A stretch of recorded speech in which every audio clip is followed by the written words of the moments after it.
একই দিনের জন্ম একই দিনের মৃত্যু, এটা যদি ধরে নেই তাহলে তো দিনের অর্ধেক হাসা উচিত আর অর্ধেক কাঁদা উচিত। অর্ধেক আপনি ঈদ পালন করেন, উৎসব পালন করেন, আর অর্ধেক কান্নাকাটি করেন। নবী সাল্লাল্লাহু আলাইহি সাল্লামের জন্মকে কেন্দ্র করে আপনি শুধু হাসবেন, তার মৃত্যুর কথা মনে করে কাঁদবেন না, এটা তো চরম লজ্জাস্কর কথাবার্তা। কেন আমরা 12 রবিউল আউয়াল নবী জন্মের আনন্দ উৎসব উদযাপন করাকে শরীয়ত বহির্ভূত বলি? ঈদ মিলাদুন নবী কবে? ঈদ মিলাদুন নবী উপলক্ষে কিছু করণীয় আছে কিনা, এই দিনে কোনো আমল আছে কিনা? ঈদে মিলাদুন নবী মানে হলো নবীর জন্মের ঈদ, আনন্দ। তো ঈদ থাকলে তো ঈদের নামাজ থাকবে নাকি? তো 12 রবিউল আউয়ালকে যদি আমরা ঈদে মিলাদুন নবী বলি, তাহলে ঈদ তিনটা হলো, ঈদ উল ফিতর, ঈদ উল আজহা আর ঈদে মিলাদুন নবী। তাহলে ঈদ উল আজহা, ঈদ উল ফিতরের তো নামাজ আছে আমরা জানি, ঈদে মিলাদুন নবীর নামাজ কখন আছে? কোনো নামাজ নাই। তো বোঝা গেল যে আসলে ঈদে মিলাদুন নবীর নামে কোনো ইবাদতের উপলক্ষ, কোনো অকেশন ইসলামের শরীয়তে কোথাও নাই। তবে এটা ঠিক, এই কথাগুলো আমরা বললে আমাদের কিছু ভাই, যারা আমাদেরই ভাই, মুসলিম ভাই, হয়তোবা তারা মনে কষ্ট পান। তারা মনে করেন যে এরা নবীর দুশ্মন, এদের মনের ভিতরে নবীর মহব্বত নাই, নবীর ভালোবাসা নেই। ভাই, নবী সাল্লাল্লাহু আলাইহি ওয়াসাল্লামের জন্ম দিবস উদযাপন করলেই তার প্রতি ভালোবাসা আছে, আর না করলে নাই। এই যোগ বিয়োগ করা এত সহজ, শর্টকাটে হিসাব করার ক্ষমতা আপনারা কে দিছে? এই অধিকার আপনাকে কে দিছে? ব্যাপারটা এরকম হয়েছে যে দেশের প্রতি আমার ভালোবাসা আছে কিনা। আপনি আমার দল করেন, তাই আমি বলবো আপনি দেশপ্রেমিক। আপনি আমার দল করেন না, তা আপনি দেশদ্রোহী। ব্যাপারটা সেরকম হয়ে গেল না ভাই? আমার দেশপ্রেম জাহির করার জন্য আপনার দল করেও তাই প্রমাণ করতে হবে, এটা যেরকম অযৌক্তিক, ঠিক একইভাবে নবী করিম সাল্লাল্লাহু আলাইহি সাল্লামের জন্ম দিবস উদযাপন করে তার প্রেম, তার ভালোবাসা জাহির করতে হবে, এটাও এরকম অযৌক্তিক। দেখুন, আমরা একটু ঘাটাঘাটি করি ভাই। আজকাল তো আলহামদুলিল্লাহ অনেক সহজ হয়ে গেছে। আপনি একটু অনলাইনে একটু সার্চ দেন, জন্মদিবসের জন্ম কবে, জন্মদিবস উদযাপনের জন্ম কবে। পৃথিবীতে জন্মদিবস উদযাপনের এই কালচার, এটারও তো জন্ম হয়েছে নাকি? নাকি আদম আলাইহিস সালাম থেকে শুরু হয়েছে? এটাও তো শুরু হয়েছে। একটু ঘাটাঘাটি করে দেখেন, আপনি অবাক হবেন। খ্রিস্টানরা পর্যন্ত তাদের ধর্মীয় ভাবে জন্মদিবস উদযাপন করাটাকে তারা নিষিদ্ধ করেছে। আমরা যেরকম ফতোয়া দেই না, খ্রিস্টানদের ধর্মের মধ্যে ফতোয়া আছে জন্মদিবস উদযাপন করা যাবে না। কারণ এটা যারা করেছে পেগানরা, প্রকৃতি পূজারীরা, তাদের সাথে বিশ্বাসগত বিশাল সংঘর্ষ আছে। কাদের? খ্রিস্টানদের। কালের আবর্তে খ্রিস্টানরাই এসে সেটা আবার নিজেদের গায়ে ধারণ করেছে। তারা এখন তাদের নবীর জন্মদিবস উদযাপন করে। আমরা মুসলমানদের অনেকে বহু পরে এসে, মিশরের এক শাসক, তিনি এসে চিন্তা করলেন খ্রিস্টানরা তাদের নবীর জন্মদিবস পালন করে, আমাদের নবীর জন্মদিন আমরা পালন করলে সমস্যা কি? এই শুরু করলেন তিনি, এবং তারপর থেকে এটা শুরু হয়ে গেল। ডক্টর আব্দুল্লাহ জাহির রহমতুল্লাহ রাহেবেলার বইতে বিস্তারিত ইতিহাস পাবেন, পড়ে নেবেন। তো আপনি একটু অনলাইনে সার্চ দেন না, তাহলে তো পেয়ে যাবেন জন্মদিবসের উদযাপনের জন্মটা কবে থেকে। আমাদের প্রিয় নবী সাল্লাল্লাহু আলাইহি সাল্লাম নিজে তার জন্মদিবস উদযাপন করেছেন? যদি করে থাকেন তো বছরে প্রতিদিন, প্রতি বছর 12 রবিউল আউয়াল তিনি বেঁচে ছিলেন 63 বছর। এই 63 বছরে প্রতিবার আসছে না? উনি ওনার জন্মদিবস উপলক্ষে এই যে র্যালি বের করা, জশ্ন জুলুস করা বা যাই করি আমরা, উনি কিছু করছেন কিনা? উনি নিজের ওই যে কি একটা কথা আছে না, যার বিয়ে তার খবর নাই, পাড়াপড়শির। ওনার নিজের জন্মদিবস উনি উদযাপন করলেন না, ওনার 4 খলিফার কেউ করলেন না, কোন সাহাবী করলেন না।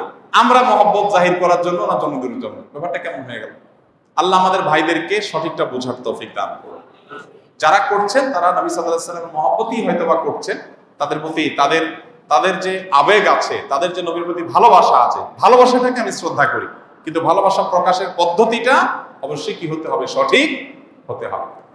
অতএব ঈদে মিলাদুন নবী নামে আলাদা কোনো অকেশন, ইবাদত হিসাবে এরকম কোনো কিছু শরীয়ত রাখে না, এবং এটা না সাহাবায়ে কেরাম, খোলাফায়ে রাশিদিন কারোর মধ্যে এর কোনো নজির ছিল। বরং উল্টা, এটা অন্য ধর্মাবলম্বীদের সংস্কৃতি হওয়ার কারণে আমাদের সেটা বর্জন করা উচিত। যে গোটা ইসলামটাকে আল্লাহ সুবহানাহু ওয়া তাআলা 2 ভাগে ভাগ করেছেন, অর্থাৎ একজন মুসলমানের করণীয়গুলোকে 2 ভাগে ভাগ করেছেন। তার কিছু হলো হুকুকুল্লাহ, অর্থাৎ আল্লাহ সুবহানাহু ওয়া তাআলার হক এবং অধিকার সমূহ, যেখানে মানুষের বা আল্লাহ সৃষ্টির কোনো অধিকারের সম্পর্ক নেই, জাস্ট আল্লাহর নির্দেশ নিষেধগুলোকে মান্য করে চলা, এটাই হলো হুকুকুল্লাহ। যেমন 5 ওয়াক্ত নামাজ, এটা আল্লাহর হক, এখানে কোনো মানুষের অধিকারের সংশ্লিষ্টতা নাই। আমি নামাজ না পড়লে কোনো মানুষের ক্ষতি করলাম না। ঠিক একইভাবে রোজা, রমজান মাসের সিয়াম, এটা কি আল্লাহর হক না বান্দার হক? আল্লাহর হক। কারণ আমি রমজান মাসের রোজা যদি না রাখি তাতে কারোর কোনো অধিকার নষ্ট হলো না, কিন্তু আল্লাহর নির্দেশ লঙ্ঘন হলো, আল্লাহর হক নষ্ট হলো। আল্লাহর হক আমাদের কাছে কি, সেটা নিয়ে অনেক দীর্ঘ আলোচনা আছে। একটা হাদিস খুব সংক্ষেপে আমরা শুধুমাত্র বলতে পারি। নবী করিম সাল্লাল্লাহু আলাইহি ওয়াসাল্লাম বলেছেন, বান্দার কাছে আল্লাহর হক বা আল্লাহর পাওনা, আল্লাহর অধিকার হলো যে বান্দা আল্লাহর ইবাদত করবে, আল্লাহর সঙ্গে কাউকে শরীক করবে না, শিরিক মুক্ত ইবাদত করবে, আল্লাহর আদেশ নিষেধগুলোকে মেনে চলবে এবং সেগুলো অনলি ফর আল্লাহ সুবহানাহু ওয়া তাআলা করবে, আল্লাহ ছাড়া আর কাউকে সেখানে কোনো প্রকার শেয়ার দিবে না, শুধু আল্লাহর জন্য। এইভাবে যদি সে ইবাদত করে তাহলে সে আল্লাহর হকটা আদায় করলো। আর যদি আল্লাহর হক সেইভাবে আদায় করতে পারে তখন বান্দার হক হয়ে যায় আল্লাহর কাছে, অর্থাৎ বান্দার অধিকার হয়ে যায়, পাওনা হয়ে যায় আল্লাহর কাছে, যে আল্লাহ তাআলা তাকে জাহান্নামে কোনো প্রকার আযাব দেওয়া ছাড়া সরাসরি জান্নাতে প্রবেশ করাবে। তো এই আল্লাহর হক এবং বান্দার হক, এই দুটি বিষয়ের মধ্যে সমন্বয় করতে আমরা অনেকে ত্রুটি করে ফেলি, আর এই জন্য আমরা খাঁটি মুসলমান বা পূর্ণাঙ্গ মুসলমান হতে পারি না। আমাদেরকে সবসময় লক্ষ্য রাখতে হবে যে আমাকে একাধারে আল্লাহর হকও আদায় করতে হবে, বান্দার হকও আদায় করতে হবে। আমাদের সমাজে কিছু মানুষ আছে যারা বান্দার হকের ব্যাপারে সচেতন, কিন্তু আল্লাহর হকের ব্যাপারে সচেতন না। তারা কারা? তারা হলেন অনেক নাস্তিক আছেন, অনেক নামধারী মুসলমান আছেন, যারা মাশাআল্লাহ সত্যি মানবাধিকারের ব্যাপারে সচেতন। একজন শ্রমিকের অধিকারের ব্যাপারে তিনি সচেতন, নারীর অধিকারের ব্যাপারে তিনি সচেতন, নিজের স্ত্রীর অধিকারের ব্যাপারে সচেতন, প্রতিবেশীর অধিকারের ব্যাপারে সচেতন, এরকম অন্যান্যদের অধিকারের ব্যাপারে আমি খুব সচেতন। এক কথা আমাদের সমাজ যেটাকে সৎ বা ভালো মানুষ বলে, কিন্তু তিনি তার আল্লাহর অধিকার, তার সৃষ্টিকর্তার অধিকারের ব্যাপারে সচেতন না। যে আল্লাহ আমাকে সৃষ্টি করেছেন, যার নুন খেয়ে আমাকে বেঁচে থাকতে হয়, যার নেয়ামতের মাধ্যমে আমার অস্তিত্ব টিকে থাকে, সে রবের যদি আমি নাশুকরি করি আর পৃথিবীর সকল মানুষের কৃতজ্ঞতা আদায় করি, সবার প্রতি দায়িত্বশীল হই, তারপর আমি পূর্ণাঙ্গ দায়িত্বশীল কখনোই হতে পারবো না। ব্যাপারটা এরকম হয়ে গেল যে আপনি আপনার বাবাকে মানেন না, আপনার বাবার প্রতি কোনো আপনার কৃতজ্ঞতা বোধ নাই, তার প্রতি আপনার কোনো সিম্প্যাথি, মায়া, শ্রদ্ধা, ভালোবাসা কিছুই নেই, কিন্তু আপনি ভাই বোন, ভাতিজা ভাতিজি, বোন ভাগিনা ভাগিনী সবার প্রতি খুব কেয়ারিং, বাট আপনার মা বাবার পরে আপনি একেবারেই ড্যাম কেয়ারিং। এই বিষয়টা যেরকম গাছের গোড়া কেটে আগে পানি দেওয়ার মতো, আল্লাহর হক বাদ দিয়ে শুধু মানুষের অধিকার নিয়ে সোচ্চার থাকাটাও ঠিক একই রকম। কারণ আমি যে মানুষগুলোর অধিকার আদায় করতে চাই, তাদের অধিকার আদায় করা বা তাদের অধিকার দেওয়া, আদায় করার তৌফিক দান করা, এগুলো সবগুলো তো আল্লাহ সুবহানাহু ওয়া তাআলার দান। তিনি তো মহান সৃষ্টিকর্তা, সব তো তারই সৃষ্টি। অতএব তাকে ভুলে গিয়ে তার সৃষ্টির অধিকারের ব্যাপারে সচেতন থাকা, এটা হলো মা বাপকে ভুলে গিয়ে ভাই বোনকে নিয়ে কেয়ারিং থাকার মতো। এই জন্য একজন ইমানদার তিনি এই দুইটার মধ্যে সমন্বয় করবেন। প্রথম শ্রেণী যেটা বললাম, যে কিছু মানুষ আছে আমাদের সমাজে যারা মানুষের অধিকারের ব্যাপারে সচেতন, এমনকি পিপিলিকা, পশু পাখি, প্রাণী সবগুলো অধিকারের উপরে সচেতন, কিন্তু আল্লাহর অধিকারের উপরে সচেতন না। আবার এর বিপরীতে দ্বিতীয় শ্রেণীর মানুষ আছেন যারা আমাদের সমাজের বেশিরভাগ মানুষ এই কাতারের, সেটা হলো যে আল্লাহর অধিকারের ব্যাপারে টুকটাক সচেতন হলেও বান্দার অধিকারের ব্যাপারে একেবারেই অবচেতন। আল্লাহর অধিকার আদায়ে কিছুটা হলেও চেষ্টা থাকে, কিন্তু বান্দার অধিকার আদায়ে তেমন কোনো চেষ্টা নেই বললে ভুল হবে না। আমরা 99.9% মুসলমান বললেও ভুল হবে না যে এই কাতারের সামিল। যে আমরা নামাজের ব্যাপারে যত সিরিয়াস, আমি আরেকটা মানুষের পেছনে যে সমালোচনা করছি, কথা বলছি, এতে তার অধিকার খর্ব হচ্ছে কিনা, ক্ষুণ্ণ হচ্ছে কিনা, এই ব্যাপারটাতে ততটা আমরা সিরিয়াস না। দেখুন, গোটা কোরআন যদি আপনি খোলেন, আপনি অবাক হয়ে যাবেন। আল্লাহ সুবহানাহু ওয়া তাআলা কোরআনে তার অধিকারগুলোর ব্যাপারে এত খুলে খুলে বলেন নাই। তাওহীদের ব্যাপারটা বলেছেন, সেটা ভিন্ন। শিরক মুক্ত ঈমান, এটার ব্যাপারে সবচেয়ে বেশি আলোকপাত হয়েছে গোটা কোরআনে, এটা হলো মূল। কিন্তু এরপরে ইবাদতের কথা যদি আপনি বলেন, ইবাদতগুলো ইসলামের 5টা স্তম্ভ, মৌলিক কাজ, এগুলোর গুরুত্ব তো বোঝানো অপরিসীম, এগুলো বলা তো বাহুল্য। বাট সেই ইবাদতগুলোর ডিটেইল, বিস্তারিত বিবরণ আপনি কোরআনে খুঁজে পাবেন না। সংক্ষেপে সংক্ষেপে বলা আছে, বিস্তারিত ব্যাখ্যা আছে নবী সাল্লাল্লাহু আলাইহি ওয়াসাল্লামের হাদিসে। কিন্তু বান্দার হক সংশ্লিষ্ট বিষয়গুলো তুলনামূলকভাবে কোরআনে অনেক বেশি খুলে খুলে আল্লাহ সুবহানাহু ওয়া তাআলা বলেছেন। সেগুলো নবী সাল্লাল্লাহু আলাইহি ওয়াসাল্লামের জন্য রেখেছেন, কিন্তু এত বেশি রাখেন নাই, তিনি নিজেই অনেক কিছু বলে দিয়েছেন। তো এই জন্য বান্দার হকের ব্যাপারে সচেতনতা ছাড়া কখনো আমরা ভালো মুসলমান হওয়ার কোনো সুযোগ নাই। কথা একেবারেই পরিষ্কার। আল্লাহ সুবহানাহু ওয়া তাআলা দেখবেন না আপনি নামাজ কত বেশি নিয়ে আসছেন। হ্যাঁ, 5 ওয়াক্ত নামাজ এটা তো মৌলিক, পড়তেই হবে ম্যান্ডেটরি, এটা দেখবেন। এরপর আপনি নফল নামাজ যদি নাও পড়েন, আল্লাহর কাছে জবাবদিহিতা নাই। কিন্তু আল্লাহ দেখবেন আপনি আপনার প্রতিবেশীকে কষ্ট দিয়েছেন কিনা।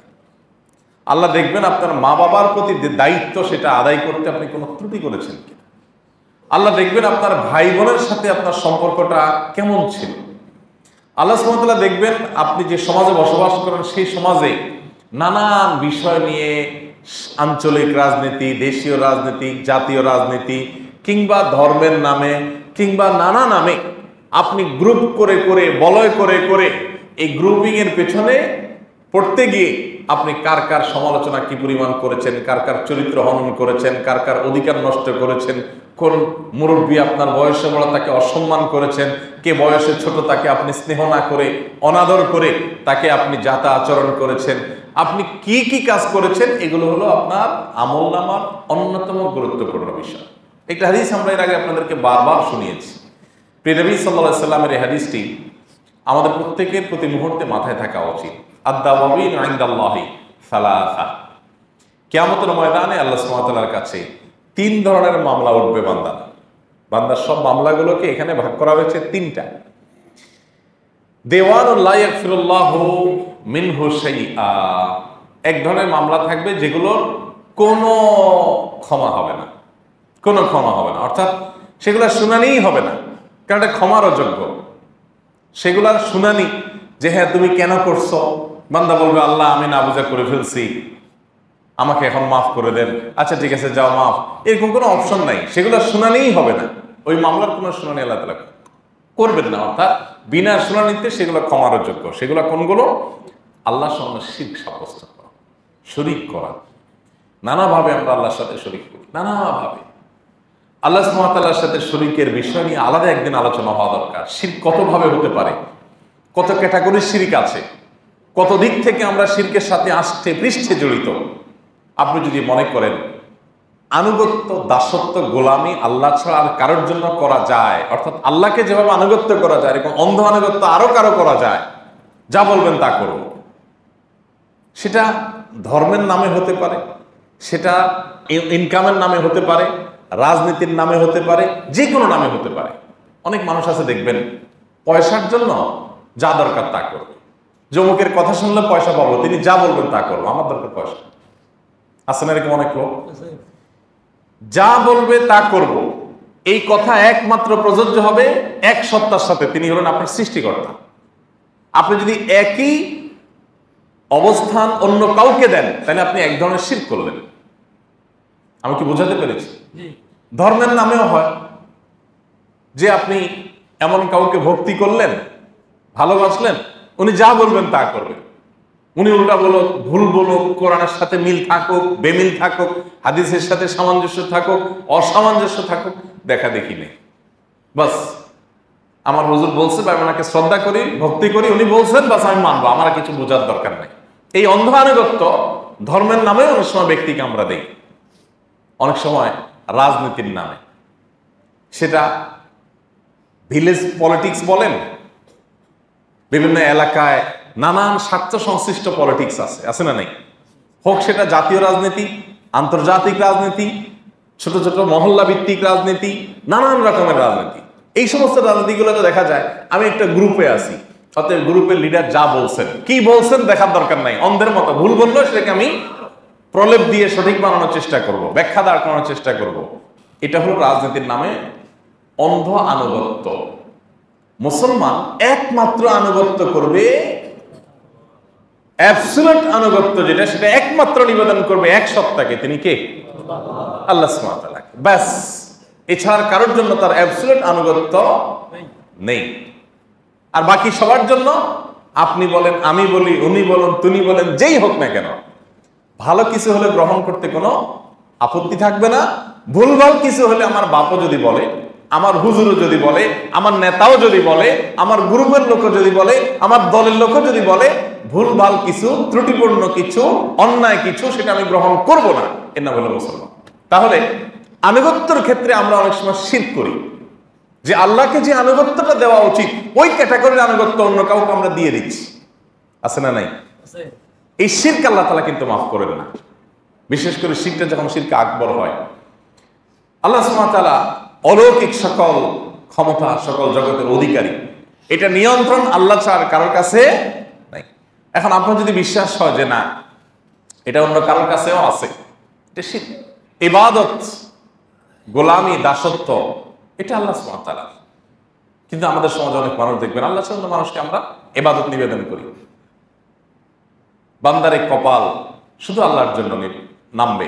এই জন্য আল্লাহ কোরআনে আমাদেরকে সূরা ফাতিহা শিখিয়ে দিয়েছেন, ইয়্যাকা না'বুদু ওয়া ইয়্যাকা নাস্তাঈন। আল্লাহ শুধু আপনারই ইবাদত করি, আপনারই ইবাদত করি, আর কাউকে না। ওয়া ইয়্যাকা নাস্তাঈন, এবং আপনার কাছেই শুধু সাহায্য চাই। এখানে সাহায্য বলতে অলৌকিক সাহায্য, যেটা লৌকিক সাহায্য তো আপনি আমার কাছে, আমি আপনার কাছে চাইবো, ভাই এটা কলম দেন, ভাই জিনিসটা আগায় দেন, এটা লৌকিক সাহায্য, এটা দেওয়ার ক্ষমতা আপনার আছে, আপনি দিলেন। অলৌকিক সাহায্য কি? যে আল্লাহ আমার অমুক কাজটা আপনি করায় দেন, দৃশ্যমান কিছু না, লৌকিক কিছু না, অলৌকিক পাওয়ার, এটা একমাত্র আল্লাহ সুবহানাহু ওয়া তাআলার কাছে, আর কারোর কাছে। এখন কেউ যদি মনে করে যে আমার পীর সাহেবের কাছে আছে, অমুক দরবারে আছে, অমুক ব্যক্তির কাছে আছে, শিরক হলো। আল্লাহই ঘোষণা দিয়েছেন যে তোমাকে বলতে হবে, স্বীকারোক্তি দিতে হবে, ইয়্যাকা না'বুদু ওয়া ইয়্যাকা, তোমারই ইবাদত করি, দাসত্ব একমাত্র তোমারই করি, এবং তোমার কাছেই সাহায্য চাই।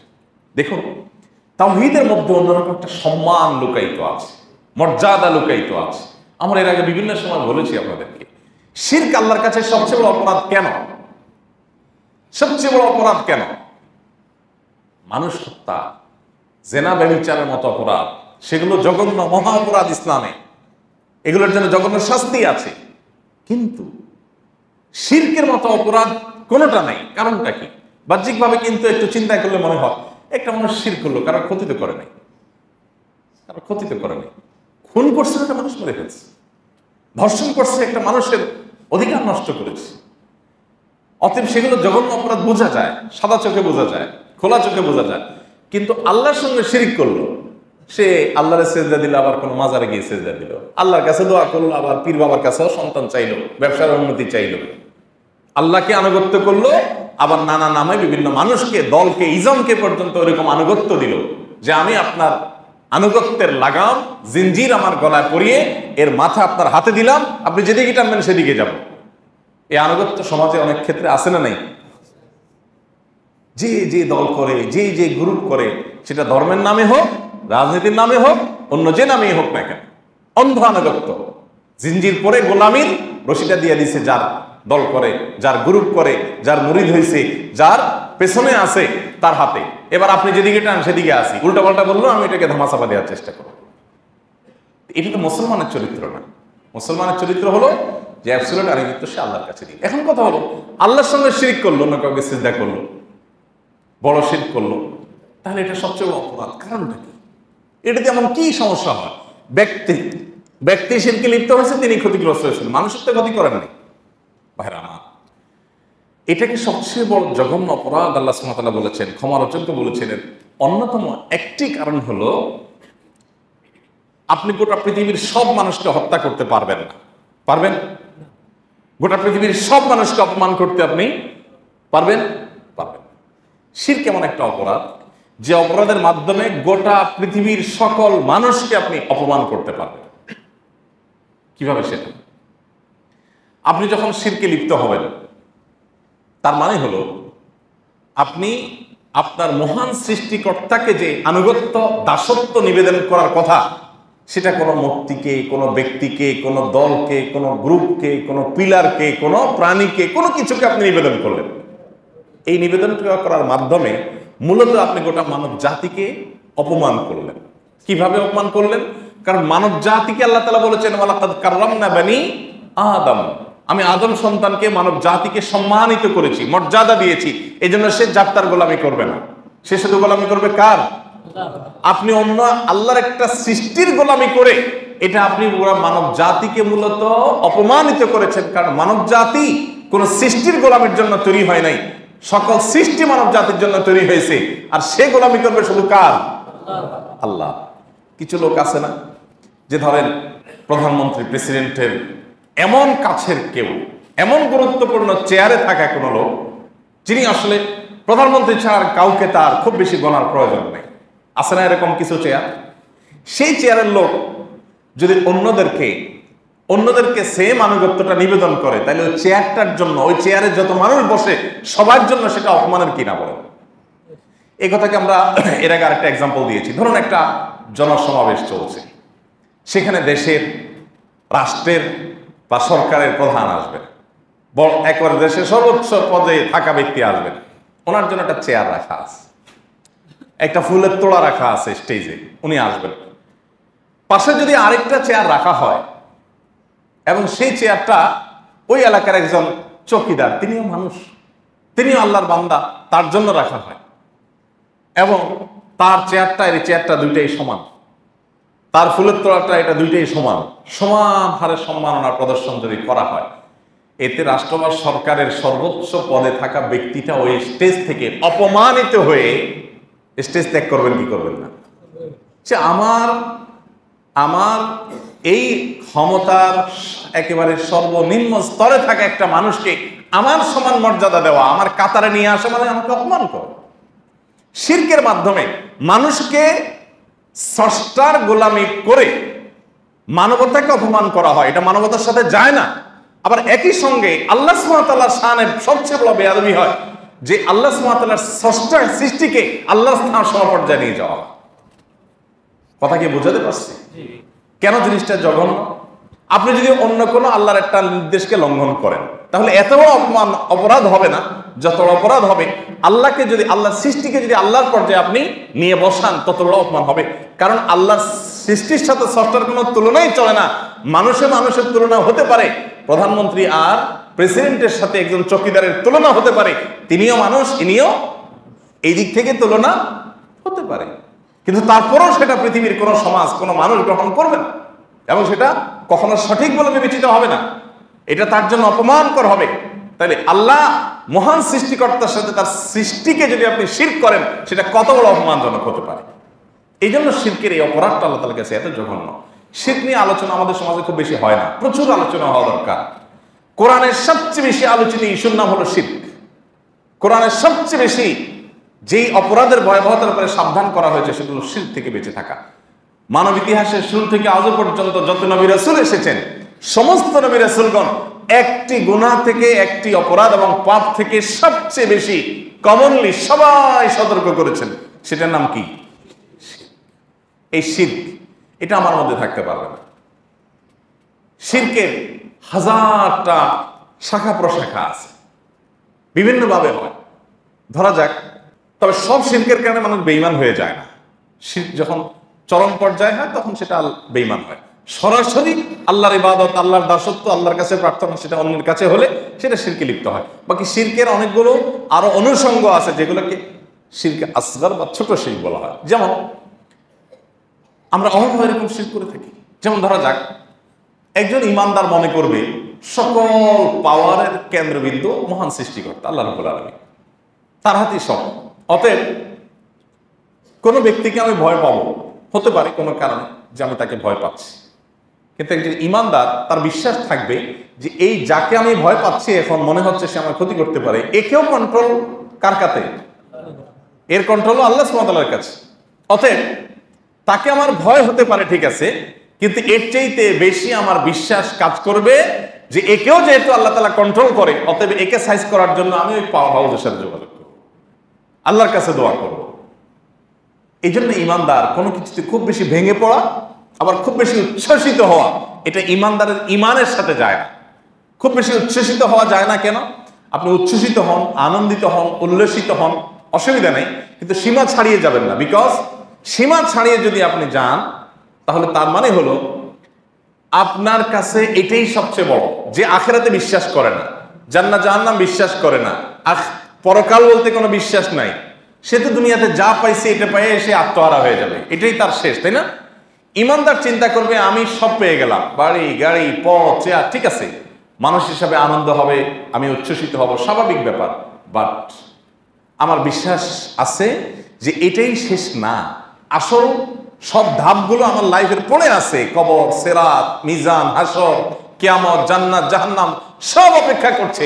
অতএব এই সকল প্রাপ্তি একেবারেই তুচ্ছ হয়ে যাবে যদি আখিরাতের সেই ঘাটিগুলোতে আমি আসামি হিসেবে ধরা পড়ে যাই। অতএব আমি আনন্দিত হব, কিন্তু আনন্দের চরম সীমায়, সর্বশেষ সীমায় ইমানদার যেতে পারে না, কারণ তার একটা টেনশনের জায়গা আছে। এজন্য ইমানদার আনন্দিত হবে, কিন্তু কাফেরের মতো এরকম চরম আনন্দ যেটাকে বলে সেটা ইমানদার কখনো করবে না।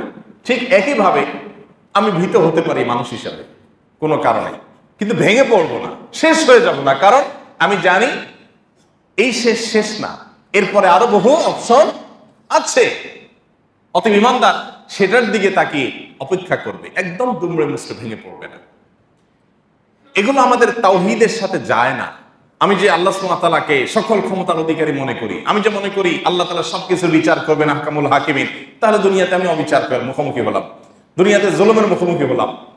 ওকে, আমার কষ্ট হয়েছে, আমি নিষ্পাপ একটা মানুষকে অন্যায়ভাবে আমাকে মিথ্যা বিচারের মাধ্যমে আমাকে অপরাধী বানানো হলো, সমাজের সবার কাছে হেয় করে দেওয়া হলো, আমার কষ্ট হবে স্বাভাবিক, কিন্তু আমার একটা সান্ত্বনার জায়গা থাকবে, এটাই শেষ না, আসলটা এখনো বাকি আছে। অতএব একেবারে ভেঙে পড়ার কিচ্ছু নেই, আমি অপেক্ষা করব। তো এগুলো আমাদের ইমানের সাথে সঙ্গতিপূর্ণ। আর অসঙ্গতিপূর্ণ কি?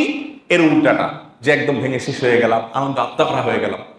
শিরক এবং তাওহীদ নিয়ে মাসকে মাস আলোচনা হওয়া উচিত, সপ্তাহে সপ্তাহ আলোচনা হওয়া উচিত। আমরা ইনশাআল্লাহ ভিন্ন দিন আলোচনা করবো। আজকে যেটা বলছিলাম যে কিয়ামতের ময়দানে 3 ধরনের বিচারের একটা হলো এই শিরক সংশ্লিষ্ট বিচার, এগুলোর কোনো ক্ষমা হবে না, একেবারে কোনো ক্ষমা হবে না। যদি শিরক করে কেউ মারা যায়, হ্যাঁ দুনিয়াতে শিরক করছেন, এরপরে ভুল বুঝতে পারছেন, তওবা করে ফিরে আসছেন, তাহলে মাফ। কিন্তু এটা নিয়ে মারা গেছেন, শেষ, এটা আল্লাহ তাআলা অপশন রাখেন না। দ্বিতীয়ত যে মামলা বিচার হবে কিয়ামতের ময়দানে, সেটা হলো বান্দা তার নিজের প্রতি নিজে জুলুম করেছে, একটা গুনাহ করে ফেলেছে, একটা অন্যায় করে ফেলেছে, শয়তান প্ররোচনা করে। এগুলো যদি বান্দা আল্লাহ সুবহানাহু ওয়া তাআলার কাছে মাফ চাইতে পারে, সেরকম চোখের পানি ফেলে, আল্লাহ সুবহানাহু ওয়া তাআলা চাইলে মাফ করেও দিতে পারে। আর 3 নম্বর হলো বান্দা পরস্পর যে অধিকার নষ্ট করেছে, মানুষের অধিকার নষ্ট করেছে, এইগুলো আল্লাহ সুবহানাহু ওয়া তাআলা মাফ করবেন না। এগুলো আল্লাহ সুবহানাহু ওয়া তাআলা যার অধিকার নষ্ট করেছেন তার উপর ন্যস্ত করবেন, যে সে যদি মাফ করে ওকে, আমি কিন্তু এটা মাফ করব না, এটা আমার হিসাব না, ইস্যু তার। এই জন্য ইমানদারের কাছে বান্দার হকের বিষয়টা অত্যন্ত গুরুত্বপূর্ণ, অত্যন্ত গুরুত্বপূর্ণ। আল্লাহর হক যদি একটু এদিক সেদিক হয়েও যায়, তো আল্লাহর কাছে মাফটা চেয়ে পার পাওয়ার রাস্তাটা ওপেন আছে। কিন্তু বান্দার হক যদি মাফ নষ্ট হয়, ওটা আল্লাহ তাআলা মাফ করবেন না, আল্লাহর কাছে মাফ চাইলেও মাফ হবে না, ওটা মাফ চাইতে হবে বান্দার কাছ থেকে। আর কিয়ামতের ময়দানে বান্দা কখনো কেউ কাউকে সাধারণত মাফ করবেন না, সবাই সেদিন যার যার দিকে বসতে হবে। এদের একটা ইন্টারেস্টিং বিষয় খেয়াল করবেন আপনারা, ইসলামের বিচার ব্যবস্থায় যে দণ্ডবিধি আছে, একটু লক্ষ্য করলে দেখবেন আল্লাহর হক নষ্টের কারণে কোনো দণ্ড ইসলামের দণ্ডবিধিতে আরোপ হয়নি। অবাক করা বিষয়, কিন্তু সবচেয়ে বড় অপরাধ শিরিক করা, তাই না? কিন্তু যদি শিরিক করে তাহলে কয় ব্যক্তি মারতে হবে, কয়দিন জেলে রাখতে হবে, কোন শাস্তি আছে ইসলামে? বুঝেন না আমার কথা?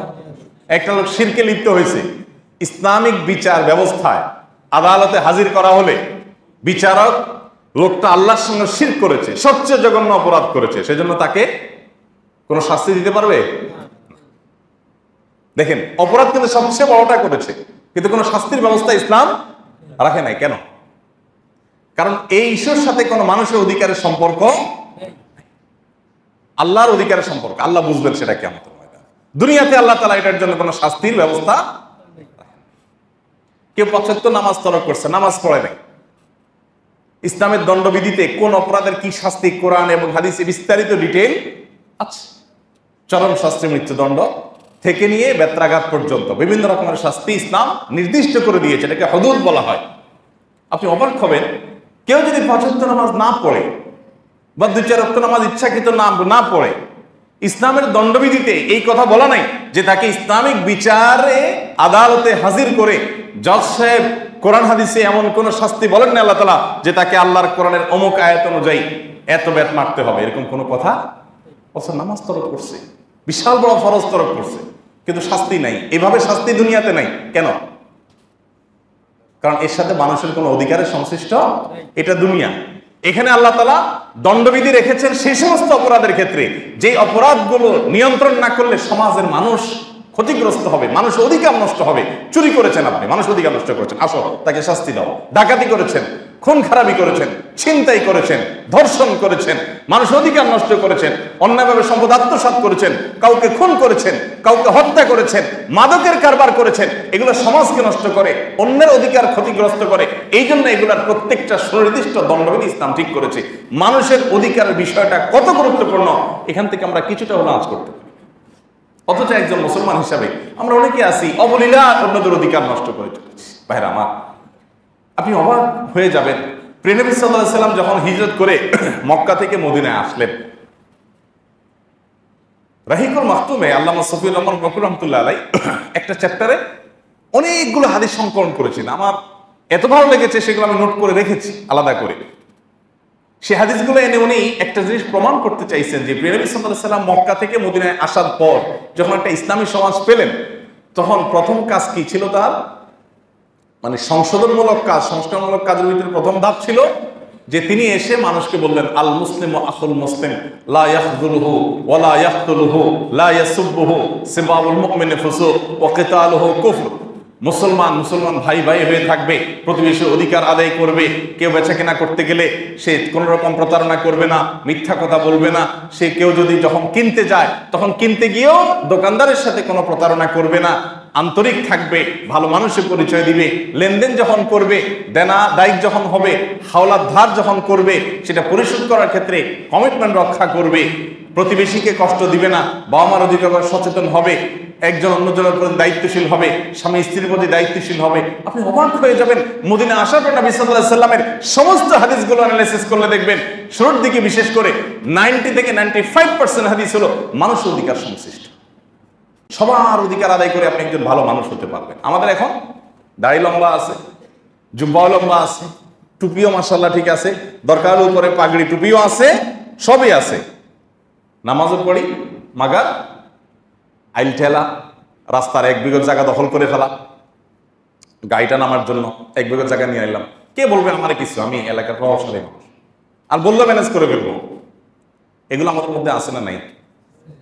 ভাইরা আমার, ইমানদারের টাকার খুব প্রয়োজন, কিন্তু হালাল টাকা, হারাম টাকা 1 পয়সারও প্রয়োজন। অন্যের অধিকারের ব্যাপারে আমরা সচেতন না হলে আমরা কখনো পরিপূর্ণভাবে মুসলমান হতে পারবো না, কখনো না। এই জন্য ইসলামটা যতটা না ইবাদত সর্বস্ব, খুব ভালো করে শুনে রাখেন, ইসলামটা যতটা না ইবাদত সর্বস্ব, তার চাইতে বহুগুণ বেশি অধিকার সর্বস্ব। মানুষের অধিকারের ব্যাপারে আপনাকে অনেক বেশি সতর্ক থাকতে হবে। ইবাদত খুব বেশি না, কিন্তু আপনি দিনে 5 ওয়াক্ত নামাজ পড়লেন, দৃশ্যমান ইবাদতের বাইরে আর কি আছে বলেন? কিন্তু আপনাকে বাজারে যাচ্ছেন, মানুষের অধিকার, কাস্টমার, ক্লায়েন্ট, দোকানদার, সরকার, দেশের মানুষ, রাস্তার পথচারী, তারও অধিকার আছে, আছে না নেই?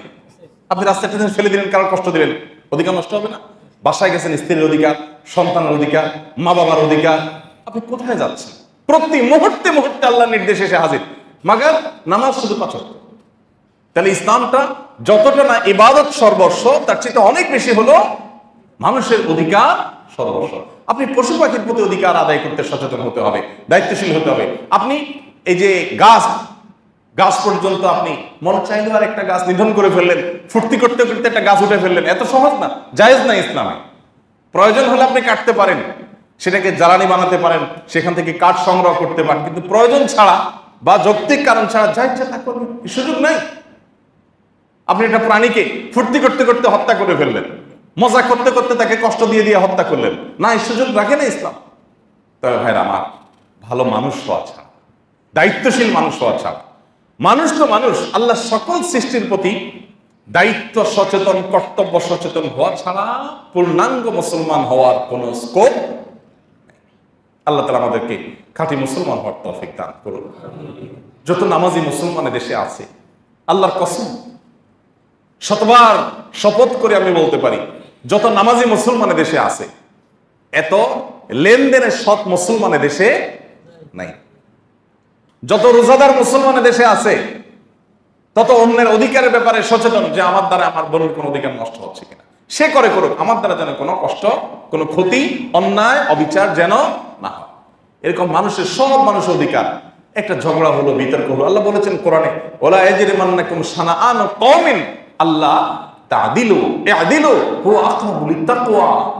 তোমার সাথে কারো গন্ডগোল হয়েছে, একসাথে থাকতে গেলে হতে পারে, আপনি একটা এলাকায় বসবাস করেন, আরে মসজিদকে কেন্দ্র করে তো 2-3টা গ্রুপ হয়ে যায়।